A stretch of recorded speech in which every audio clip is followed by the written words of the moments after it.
और आप City 24 channel देख रहे हैं। दोपहर के 2:30 बज चुके हैं और इस वक्त हम मौजूद हैं राजस्थान हरियाणा बॉर्डर पर, जो कि नेशनल हाईवे 8 पे पड़ता है। आसपास मैं बता दूं अभी भी जाम लग रहा है। लगातार किसानों की संख्या यहाँ पे बढ़ती जा रही है। राजस्थान और गुजरात के किसान लगातार यहाँ पे पहुँच रहे हैं। थोड़ी थोड़ी देर में नए नए ट्रैक्टर ट्राली यहाँ पे जुड़ते जा रहे हैं। आंदोलन जो है इस हाईवे पे मजबूत होता जा रहा है। मेरे साथ कुछ लोग मौजूद हैं। ये सरपंच साहब है, बाकी का परिचय हम इनसे जानेंगे पूरा का पूरा। ये उनके साथी हैं। सर, अपना नाम बताइए पहले तो। मेरा नाम अशोक गोदारा है। अशोक गोदारा जी, कौन से गाँव से हैं? मैं कुंडल गांव है, गंगानगर के अंदर है, घरसाना तहसील में। और श्री वीर तेजा सेना संगठन है जो भारत का, उसका राजस्थान का प्रदेश उपाध्यक्ष। श्री वीर तेजा सेना मतलब क्या काम होता है इसका? ये संगठन है सब। काम क्या होता है इसका काम समाज सुधार के काम करने और समाज का उत्थान करना, और जो समाज के अंदर पिछड़े हुए परिवार है उनके बच्चों को शिक्षा दिलानी, और जो जो उनके जरूरत जैसे समाज सुधार के ज़्यादातर काम में आप लोग हिस्सा लेते हैं। आपका नाम दोस्त? मेरा नाम है प्रकाश मंडा, डीडवाना से। और कुछ आप अपने परिचय में देना चाहें? परिचय तो बता दिया ना आपको। जो पूछूँ हम आपसे, सवाल है मेरे पास कुछ। आपका नाम दोस्त? मेरा नाम नरेंद्र डिडारिया, नागौर से। नागौर से? हाँ, वीर तेजा सेना कार्यकर्ता। सर मुझे बताइए, एक तो जैसे कि कानून के ऊपर ज़्यादा बात नहीं करेंगे, पता है सबको कि कानून ख़राब है। जितने भी किसान आए हुए हैं उनसे बार बार वही सवाल में क्या ही पूछें कि आप क्यों विरोध कर रहे हो, वो क्यों कर रहे हो। वो सब जो रेगुलर मीडिया पूछ जा रहे हैं उसके बारे में नहीं जानेंगे। अपने एरिया के बारे में बताएं कि किस तरह का एरिया है, किस तरह के रोज़गार से लोग ज़्यादातर जुड़े हुए हैं। दूसरा, जो खेती करते हैं मुख्य रूप से किस तरह की खेती होती है आपके गाँव में? मुख्य खेती तो ये नरमा, कपास, सरसों, गेहूँ, और जो पूरा इलाका है हमारा वो खेती पर ही निर्भर है। तो जब फसल बेचने जाते हैं, इस बार जैसे आपने कपास बेची होगी, तो क्या रेट आपको मिल रहा था और एमएसपी कितना था? एमएसपी यार उसका तो बहुत डिफरेंट है सब। कितना फ़र्क है? बहुत सारा फ़र्क है इसके अंदर। ये तो एमएसपी की ही लड़ाई है मैंने देखे थे इसमें। तो ये वो इसमें मनमर्जी का भाव से ये जो खरीद हो रही है, एमएसपी और स्वामीनाथन रिपोर्ट जो लागू हो तब किसान का भला हो। ये उल्टे सीधे कानून बना करके इस तरह से किसान के सीधी स्वामीनाथन आयोग की रिपोर्ट लागू करे और एमएसपी निर्धारित करे। अच्छा, आप कितने दिन से आप लोग यहाँ पे मौजूद हैं? मैं 12 तारीख को यहाँ आया था। 12 तारीख से लगातार यहीं डटे हुए हैं। आप भी साथ में आए? हाँ, हम साथ में आए थे 12 तारीख। आपसे मैं जानना चाहूँगा, जैसे शुरू में जब आपने देखा था कि आंदोलन शुरू हुआ था, आंदोलन तो वैसे लंबे टाइम से चालू है, 4-5 महीने से चालू है, जब से कानून आए थे तब से शुरू है। पंजाब में, हरियाणा में, राजस्थान में भी कुछ जगह। आपसे मैं एक सवाल पूछूंगा कि जब 25 तारीख को लोग निकलना शुरू हुए थे, जगह जगह पर बैरिकेड तोड़े गए, 26 तारीख को वो लोग दिल्ली में पहुंच गए थे, तो मीडिया पे दिखाया जा रहा था कि देखो ये लोग तो हिंसा कर रहे हैं, ठीक है। वो सारा देख के आप भी घर पे बैठे देख रहे होंगे वही टीवी। हाँ, हम टीवी तो देखी। तो आपके जो घर वाले हैं उन्होंने आपको कैसे आने दिया? आसपास के जो दोस्त हैं वो सब क्या बातें करते हैं, जो जब ग्रुप में बैठ के बातें होती है उसके बारे में थोड़ा बताएं। नहीं, वो दोस्त वगैरह बातें तो करते हैं, लेकिन घर वालों की जो आप बात करने आने क्यों नहीं देते यार? हमारी जो ज़मीनें हैं, हम भी किसान हैं, खेती करते हैं, और हम भी किसान हैं, खेती वगैरह करते हैं, तो हम किसानों का ये आंदोलन है, और हम किसान ही नहीं आएंगे तो फिर कौन आएगा? नहीं, आंदोलन है सही है, लेकिन एक इसमें ऐसा है कि देखिए, संघर्ष करना हमारा काम है। हमारा जो घरसाना रावला क्षेत्र है, शायद आपको ज्ञात होगा कि पूरे एशिया के अंदर वो फेमस है। इस बात से फेमस है कि हमारे राजस्थान की जो सरकारें हैं उनके द्वारा और हमारे इलाके को उजाड़ने की पहले कई बार कोशिशें की जा चुकी है। हमारा जो क्षेत्र है वो पूरी तरह से नहरों के पानी पे डिपेंड है, तो वहाँ पे पानी कम कर दिया गया, किसानों की मांग के अनुसार नहीं दिया गया, और पूरा जो पानी है वो आगे के क्षेत्र में दे दिया गया। जिस तरह सरकारों ने हमारे इलाके को बर्बाद करने की, उजाड़ने की सोची थी।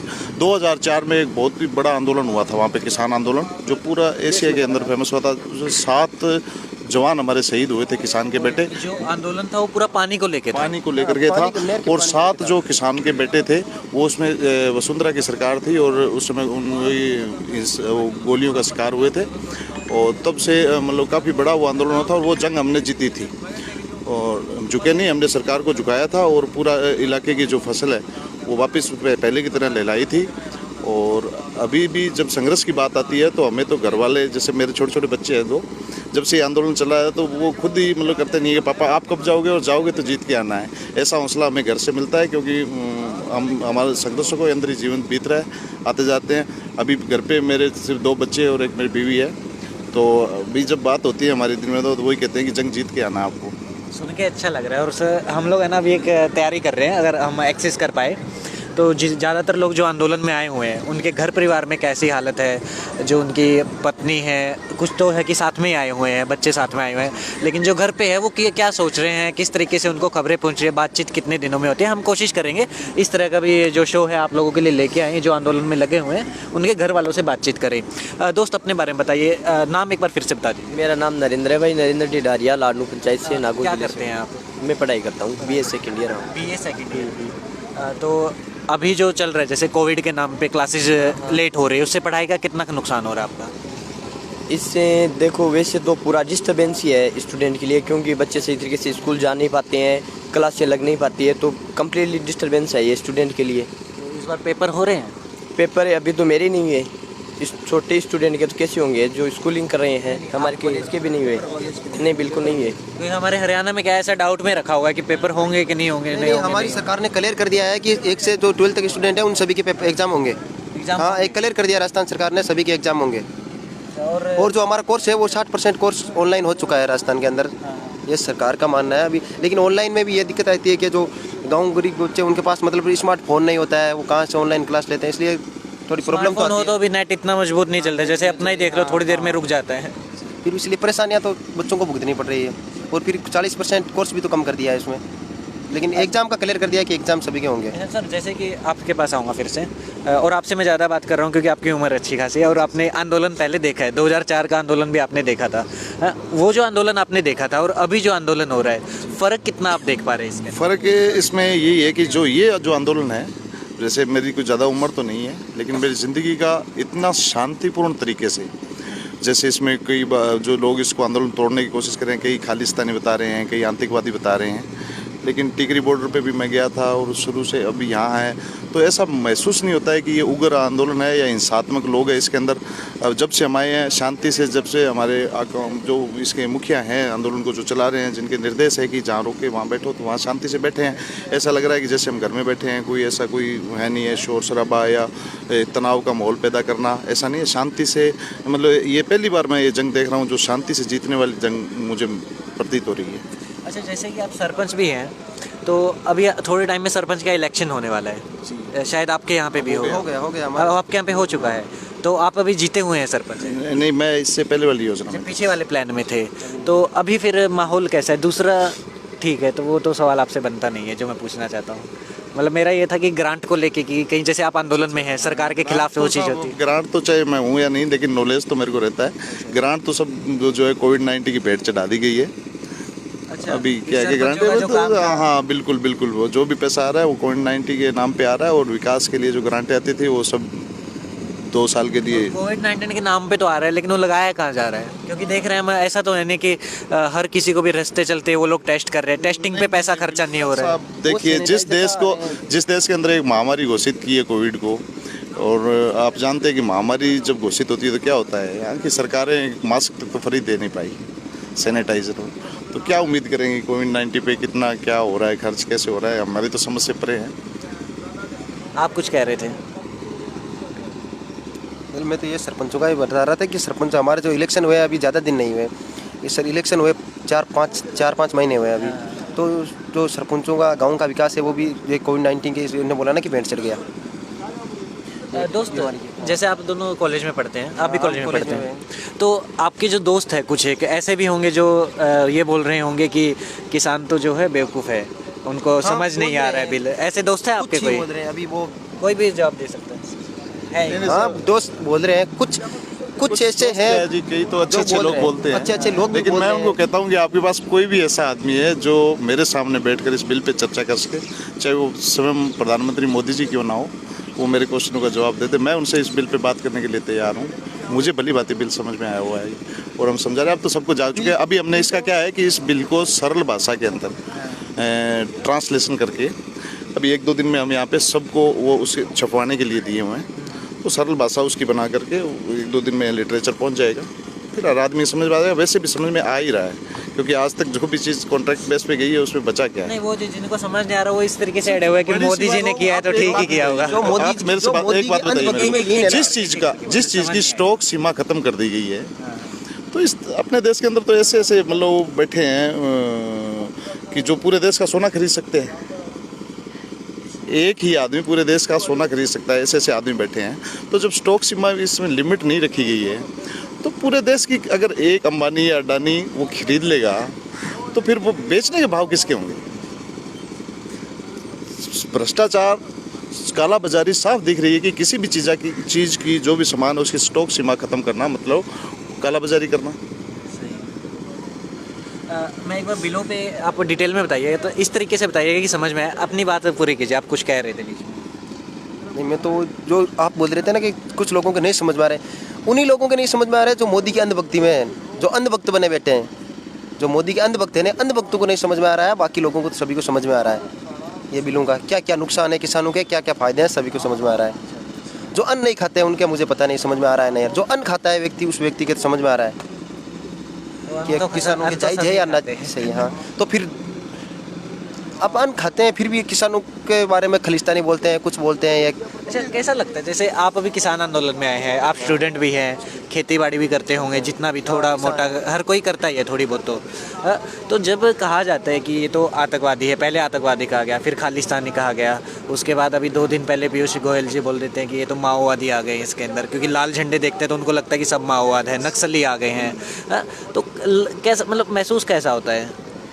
देखो, ये जब ये बोलते हैं तो अच्छा महसूस तो कहाँ से होगा, लेकिन ये जो बीजेपी IT सेल है ना, ये बहुत कोशिश कर रही है आंदोलन की तोड़ने की, बदनाम आंदोलन को किसी भी प्रकार के खलिस्तानी बोल के, पाकिस्तानी बोल के आंदोलन को बदनाम तोड़ने की कोशिश कर रही है। जो खालिस्तान का नारा लगा रहे थे, IT सेल है ना, ये तोड़ने की उस बंदे को पकड़ भी लिया जो खालिस्तान के नारे लगा रहा था, उस बंदे को पकड़ भी लिया और पकड़ के पुलिस को सौंप भी दिया, सरकार को सौंप भी दिया। आज वो बंदा कहाँ है? विदेश में बैठा है। क्या कार्रवाई हुई इस पे? मैं सबूत की बात करते हैं, हमारे पास मेरे पास पूरे उसके है। वो बंदा विदेश के अंदर बैठा है, अदर कंट्री के अंदर। क्या कार्रवाई की उस पर? ये सब ऐसे लोग आते हैं, जन आंदोलन है ये बड़ा, सब समझते हैं लोग आजकल। ऐसे कई प्रकार के लोग आते हैं जो नारे लगाते हैं। आज एक नेताजी की धुलाई भी हुई है, पाकिस्तान जिंदाबाद के नारे लगा रहा था। तो ऐसे लोगों को क्या है कि ये ज़बरदस्ती नहीं आते हैं, आंदोलन को कमज़ोर करने के लिए ऐसे लोगों को आंदोलन में भेजा जाता है ताकि आंदोलन कमज़ोर हो, उस वहाँ का माहौल ख़राब हो। ऐसा कर आंदोलन को तोड़ने की साजिश होती है, लेकिन इस बार ये कोई भी साजिश कर ले कामयाब नहीं होंगे, नाकाम होंगे। मेरा इसके ऊपर मेरा भी डाउट है और बहुत से लोगों का डाउट भी है, वो मैं आपसे पूछूंगा। जितने भी लोग आप वीडियो देख रहे हैं, वीडियो को ज़्यादा से ज़्यादा शेयर कर दीजिए ताकि और लोगों के तक पहुँचे और उनके साथ जुड़ सके। मेरा एक सवाल है और लोगों के अंदर बहुत, मैं कहूँगा कि बड़ी संख्या में ये सवाल बना हुआ है, सोशल मीडिया पे हम देखते हैं। तो ऐसा है कि हमने देखा था थोड़े टाइम पहले, पिछले साल ही CAA का आंदोलन हुआ था। ऐसे ही मौसम में शुरुआत हुई थी दिसंबर-नवंबर के आसपास, फिर आंदोलन जो है बढ़ता गया, पूरे देश के अंदर फैल गया। हाँ, ज़्यादातर लोग विरोध में थे। फिर सरकार ने रैली करनी शुरू की कि लोग तो जो है समर्थन में है, ये लोग जो बैठे हैं ये तो बांग्लादेशी है या फिर पाकिस्तानी लोग हैं। मोटा 24-25 करोड़ सड़क पे थे, 24-25 करोड़ लोग सड़क पे थे और सबको बोल रहे थे बांग्लादेशी हो गए, पाकिस्तानी हो गए। और उसके बाद एक बड़ी संख्या में ऐसा बदनाम किया गया आंदोलन को और बाद में दंगे हो गए। ठीक है, ऐसा ही एक डर जो है लोगों में अभी भी बना हुआ है, क्योंकि अब पिछले हम कुछ टाइम से देख रहे हैं, सरकार जो है शुरू में उन्होंने बोला कि किसानों को विपक्ष भड़का रहा है, फिर कुछ टाइम में वो बात करने पे राजी हो गए, बोले कि हाँ बिल में कुछ कमियां हैं, हम उनको सुधार करेंगे। 90% सुधार की बात हो गई। किसानों को कहा कि हमें सुधार नहीं चाहिए, आप स्क्रैप करो, पूरा हटाओ। ठीक है, अब वो फिर से ये बोल रहे हैं कि बिल तो सही है, किसानों को विपक्ष भड़का रहा है। ठीक है, ये जो एक तो दोगलापन है। दूसरा, जो भी रैलियाँ हो रही है, बीजेपी ने नरेला में कहीं पर रैली की थी, तो माहौल ऐसा लग रहा है कि लोगों का शक है कि थोड़े टाइम में ऐसे ही माहौल बना करके एक समर्थन वो जुटाएंगे लोगों का, जो किसान नहीं है या दूसरे जो भी लोग हैं बीजेपी को समर्थन करते हैं, और बाद में दंगा किया जाएगा। इसके ऊपर आप लोगों का क्या लगता है? जी देखो, जैसे अभी ये है नहीं, ये स्टार्ट कर दिया है और मैं गलत भी हो सकता हूँ इसके ऊपर, मैं बता दूँ एक मिनट, मैं इस चीज़ पे गलत भी हो सकता हूँ। सोशल मीडिया पे हम लगातार ये देख रहे हैं, कहीं ना कहीं शक होता है कि पिछले भी ऐसा हुआ था, तो अब इसमें भी ऐसा किया जा सकता है सरकार के द्वारा। आप बताइए सर, आपको क्या लगता है? नहीं, ऐसा होना स्टार्ट हो चुका है।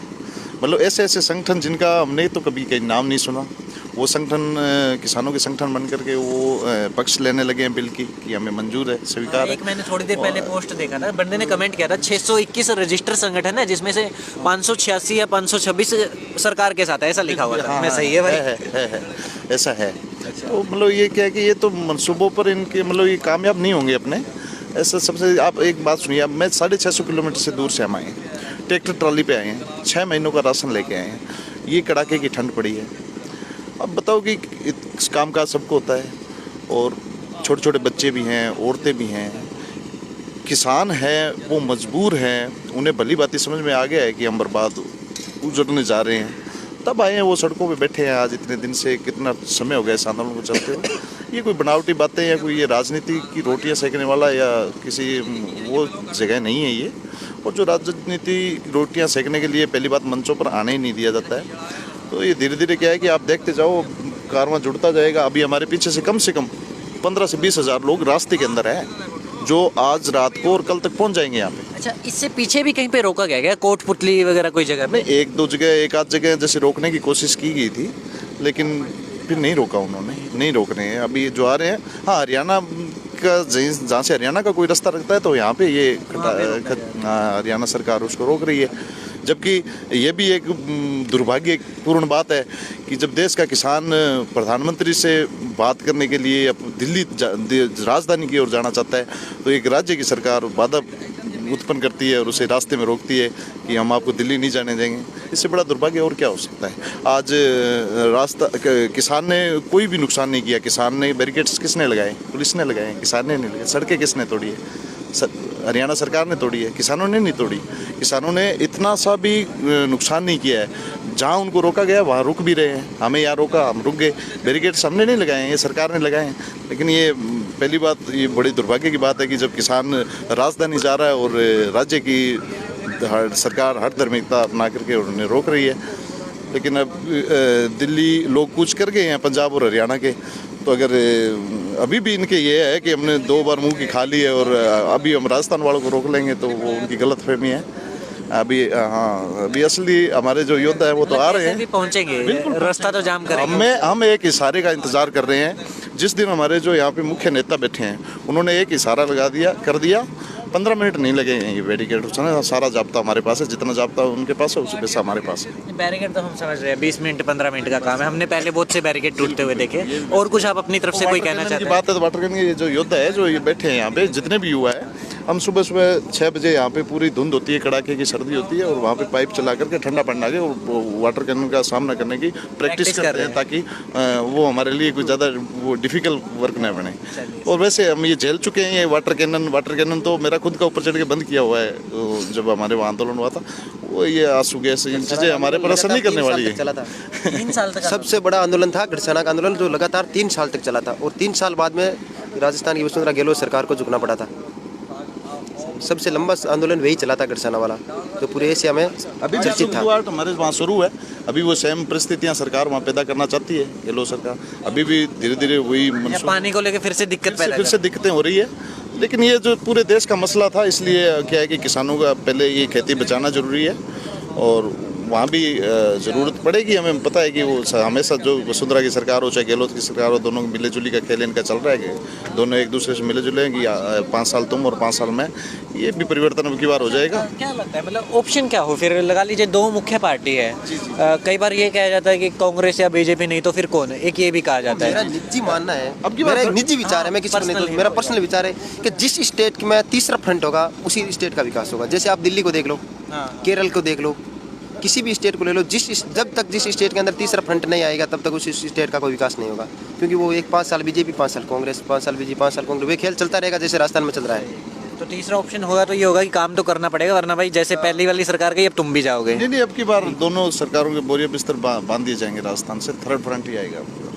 पूरा युवा और नौजवान जाग चुका है। वैसे कौन सी पार्टी आपके यहाँ पे उसके अलावा स्ट्रॉन्ग है? अभी हमारे RLP तेजी से बढ़ रही है। बिल्कुल राष्ट्रीय लोकतांत्रिक पार्टी और श्री हनुमान जी बेनीवाल जबरदस्त युवाओं में करेजा और किसान हित की बात हमेशा करते हैं और सदैव किसानों के साथ रहते हैं, युवाओं और नौजवानों के साथ। बहुत शुक्रिया। मेरी बात खत्म हो गई, आप कुछ और कहना चाहते हैं या फिर बंद करें? धन्यवाद। चलिए शुक्रिया। कैमरे के पीछे मेरे साथ ऋतिक है, मैं आकाश, City 24 चैनल से। धन्यवाद।